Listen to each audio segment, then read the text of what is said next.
Semper Fi, everyone, and welcome to the latest installment of Recon Jack. I'm your host, United States Marine Corps veteran and living historian, Chuck Lynch. On today's episode, I'll discuss the Quasi-War, which was an undeclared naval war fought from 1798 to 1801 between the United States and the French First Republic, primarily in the Caribbean and off the east coast of the U.S. The ability of Congress to authorize military action without a formal declaration of war was later confirmed by the Supreme Court and formed the basis of many similar actions since, including American participation in the Vietnam War and the 1991 Gulf War. Since the foundation of the United States in 1776, it has engaged in only 5 declared wars: War of 1812, Mexican-American War, Spanish-American War, World War I, and World War II, versus more than 115 undeclared wars. Under the 1778 Treaty of Alliance, the United States had agreed to protect the French West Indies in return for their support during the American Revolutionary War.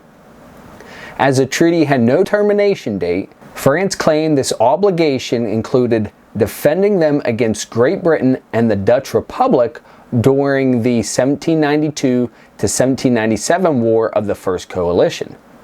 Despite popular enthusiasm from the French Revolution, especially among anti-British Jeffersonians, there was little support for this in Congress.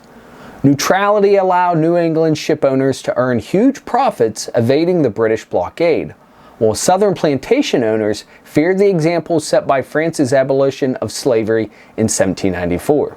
In 1793, Congress suspended repayment of French loans incurred during the Revolutionary War, arguing the execution of Louis XVI and establishment of the French First Republic rendered existing agreements void.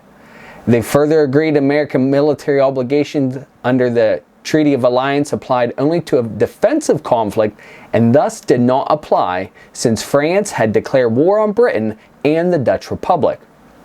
To ensure the U.S. did not become involved, Congress passed the Neutrality Act of 1794, while President George Washington issued an executive order forbidding American merchant ships from arming themselves. France accepted these acts, but on the basis of benevolent neutrality, which they interpreted as allowing French privateers access to U.S. ports and the right to sell captured British ships in American prize courts, but not vice versa. However, the U.S. viewed neutrality as a right to provide the same privileges to both. As a result, in late 1796, French privateers began seizing American ships trading with the British. Any effective response was hampered by the almost complete lack of a U.S. Navy. Driven by Jeffersonian opposition to federal institutions, its last warship had been sold in 1785, leaving only a small flotilla belonging to the U.S. Revenue Cutter Service and a few neglected coastal forts. This allowed French privateers to roam virtually unchecked. From October 1796 to June 1797, they captured 316 ships, 6% of the entire American merchant fleet, causing losses of $12 to $15 million. On 2 March 1797, the French Directory issued a decree mandating the seizure of all neutral shipping which failed to carry a list of crew with described nationalities of each crewman. As virtually no U.S. merchantmen carried such a list aboard, the 2 March decree had the effect of the initiation of a French commerce war on American shipping. Efforts to resolve the conflict through diplomacy ended in the 1797 dispute known as the XYZ Affair. However, the hostilities created support for establishing a limited naval force, and on 18 June, President John Adams appointed Benjamin Stoddert the first Secretary of the Navy. On 7 July 1798, Congress approved the use of force against French warships in American waters, but wanted to ensure conflict did not escalate beyond these strictly limited objectives. As a result, it was called a limited or quasi-war and led to political debate over whether it was constitutional.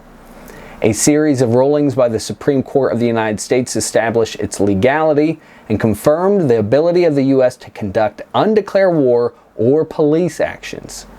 Since the American Revolution, France had come to regard the U.S. almost as its property. Now that the French were at war with the British, the French were using neutral American waters to carry on campaigns against their enemy. They even went so far as to capture U.S. merchant ships to help support their fleet.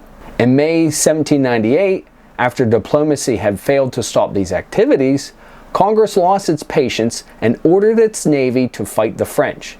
In July, the U.S. re-established the Continental Marines, this time as the United States Marine Corps, to consist of 33 officers and 848 enlisted men.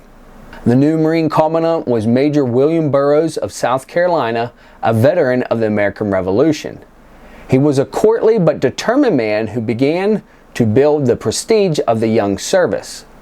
Burroughs persuaded Congress to increase the size of the Marine Corps to more than 1,000 men, and he distributed his Marines among 25 warships. Aboard the frigate Constitution, Burroughs placed a detachment of 50 Marines under the command of Captain Daniel Carmick, who was soon to take part in the most dashing adventure of the brief war with France. On 7 July 1798, Congress rescinded treaties with France and the Quasi-War began. For more information of Commandant William W. Burroughs, please feel free to check out episode 13 of Recon Jack. I hope you enjoyed today's episode of Recon Jack, and perhaps you've learned something new. I've certainly only scratched the surface of some of the topics discussed, so stay tuned for part 2 of this episode as I continue to explore the hallowed histories, traditions, and individuals of the United States Marine Corps. Please feel free to like this video, subscribe to my channel, click that notification bell, and leave a comment in the section below. I always enjoy interacting with you folks and seeing the growth of this channel. As always, don't forget to tell a friend or family member, and don't hesitate to send me an email to recon_jack@hotmail.com.